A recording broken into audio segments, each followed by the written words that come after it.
Hello, I just want to take you on a quick tour and so that you're crystal clear on what you need to do in order to be able to get through this reflexology course. Now, the very first thing that you are going to do is you've obviously found your way here.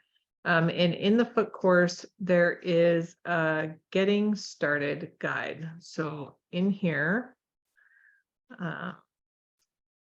it's reflexology getting started. This is where you're at. In order to get support, there's a Facebook group. So I recommend you joining the Facebook group. If you absolutely cannot stand Facebook, you can send email to reflexology@clinitrifo.com. If you have questions, I do prefer that you put them inside the Facebook group because it's an opportunity for everybody to learn. Some people are shy for asking questions, and there isn't a bad question. So if you ask your question in there, somebody else has probably got the same one, and it just helps everybody, right? Now, if you get super desperate or it's something that you're worried about with scheduling, this is my phone number. I am in sessions sometimes. I am a reflexology therapist too. So it's important to send a text. Don't call because I might be in with a client and having the phone ring isn't ideal. So it's turned off anyway most times, but if you text, it works better, and then I'll get back to you as quick as I can. It all starts off with core reflexology. So the very first thing that you're going to do is you're going to learn theory of reflexology. And in that theory is what we call core. So you're going to work your way through the modules. It is module 1 to 16. And then module 18 and 19. You can just review module 17 to understand case studies, but you're not going to be doing treatments until after you have done the theory portion. So after you study, I recommend going into chapter 19. Chapter 19, there is a practice exam. That practice exam is going to help you prepare for the written exam. Give yourself about 2 weeks. Book your written exam 2 weeks before you're ready to write it, just to make sure you have space. The next thing that you're going to do is you're going to make sure that I know if you want to write it in person in Regina or if you are wanting to do it by distance. So if you do want to do it by distance, just let me know. I have to mail it the exam.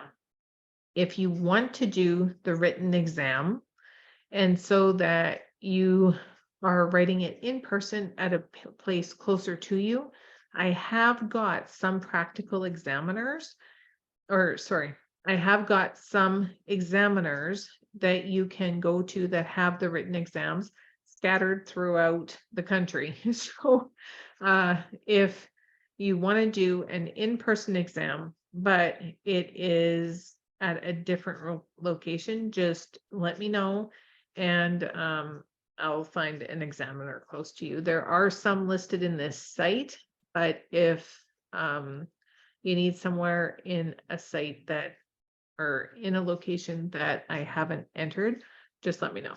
So what happens if you don't pass the written exam? No harm, no foul. $75, you get to rewrite, no time restriction in how long you have to wait, other than if you're doing it by distance, I have to be able to get the exam to you. So that's the only requirement. After you're done the written exam, then you are going to start working on the practical sessions. I don't recommend doing practical.